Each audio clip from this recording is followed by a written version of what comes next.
This is Dr. Peggy Semmingson, Associate Professor of Curriculum and Instruction at the University of Texas at Arlington. This podcast series shares success tips from faculty on academic productivity. Views shared by faculty are their own. My name's Stephanie Daza Curley. I'm a permanent research fellow at Manchester Metropolitan University in Manchester, UK. I work in the Department of Child, Youth, and Education Studies, as well as in the Education and Social Research Institute. I'm also the editor-in-chief of Education Studies. It is the official journal of the American Educational Studies Association. Peggy asked me to record some tips for staying productive in writing and publishing. The first tip is spend some time figuring out who you are as a writer and a scholar and what kinds of practices work for you. I think there are lots of best practice kinds of lists out there, but I think what's more important is knowing who you are and finding out what works for you, perhaps trying various practices, and also knowing at certain times in your career or depending on what's going on in your life, you need to do some things and not other things, and you have to be able to figure out what the things are that you need to be doing to be productive. So for example, one practical tip that I give is to write every day. When I was doing my dissertation, the way that worked for me is that I would set my alarm clock and I had a coffee pot that was on a timer, and I would wake up about 4 a.m. every morning, and I would be able to write pretty well between 4 and 8 a.m. Now, that's not something that currently at this stage in my career works for me. I need more sleep, and I just am not able to get up at that hour in the morning, so I have to find other ways. So figuring out what works and finding a way to write every day, I think are big tips from me. And then the other big tip that I would give that might be a bit different than conventional best practice tips is to find some practices that allow you to explore maybe your data, maybe how you want to say things, your approach to material. And for me, this has been doing yoga practices, meditation practices, different kinds of movement practices, taking a walk out in nature, having a warm bath. Fran Huckabee and I wrote an article about this for Qualitative Inquiry on things that we do with data that's different than coding for data analysis and qualitative inquiry. And Dr. Huckabee talks about doing dream trekking. She does this practice with her students. I've also tried it. And I talk about doing movement meditation. So part of this is the idea that there is no such thing as writer's block, that when we get stuck, it's for a reason. And sitting in front of your computer or a blank screen for hours, or writing a few words, or going back and forth, editing one paragraph, often isn't, just because you're sitting there for a couple hours doesn't really mean you're writing anything.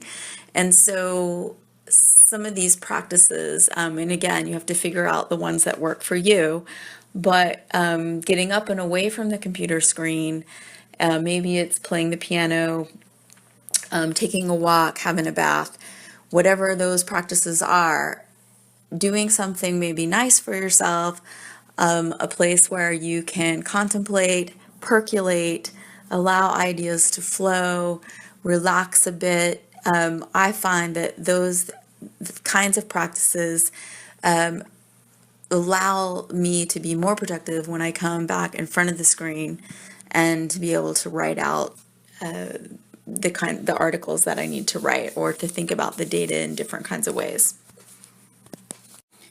So another question that Peggy asked me to address are let's see, what are my habits and process as an academic writer? So I've given some examples of the things that I do as part of my tips, but I would say another big piece of what I do is I read books about how to write fiction. One that I like a lot is Bird by Bird by Anne Lamott. Writing Down the Bones is another book that I like. I do these kinds of exercises that are provided in these books. Another book that I really liked was The Artist's Way. I think that's Julia Cameron is the author. So I like writing. I like to think of writing as a practice and as a process. And I like to do writing exercises. I like word games and playing. I like trying to write my data up as a play. I mean, doing those kinds of creative processes allow me to get at my data and in my material in different kinds of ways. So I think all those things are about developing your craft as a writer, developing yourself. So those are some tips and things that I've done that I use to inform my academic writing, even though they're not necessarily designed for academic writing. And then the last thing I'll share is one of the best things that happened to me is that I had the Writing Up Your Research course with Laurel Richardson at Ohio State University, and she's the one who has written, many articles, but she's written an article in the Handbook of Qualitative Research, Writing as a Process of Inquiry. And part of the class was to develop a writing group. And she mentioned in the class that we might be with this group for years after the class. And I didn't think that was going to happen while I was taking the class, but it turns out that she was absolutely right. I am in a very productive writing and research group that began around 2000. We've been together for 15 years. We co-edit a major journal. We have produced many special issues, at least 3 edited books that I can think of. We're extremely productive as individual writers. We co-write together, and we've done a lot of writing projects together. So finding a group, a writing group, a reading group, a research group that is generative, that has some energy or synergy around it, that's productive, where everybody shows up with something, where there's a real contribution and a real buy-in to the group. This has been very useful to me in my career, and also this academic group are, some of my closest friends. So it's also about developing relationships that go beyond institutions, beyond different academic work projects, about building long-standing working relationships. And in terms of publishing, one tip I would give as an editor is that have your writing group, your research group, your peers editing and copy editing your work before it's submitted to journal, and expect that there will be rounds and rounds of revisions. It's not always the case, but it's more typical than not to have many, many rounds of revisions. And usually I think the papers do end up stronger. So, and I'd say that about my own work, that the editing, I've been the beneficiary of the group editing process and many fine peer reviews over the years, and editors' feedback, and that has strengthened the work, and it's helped me think about things in nice ways. So basically, all feedback is good feedback. Constructive criticism is good. I actually think of it as love in the academy, because when people are very, very busy, and when they take the time to really engage in your work in a serious way, that is a compliment.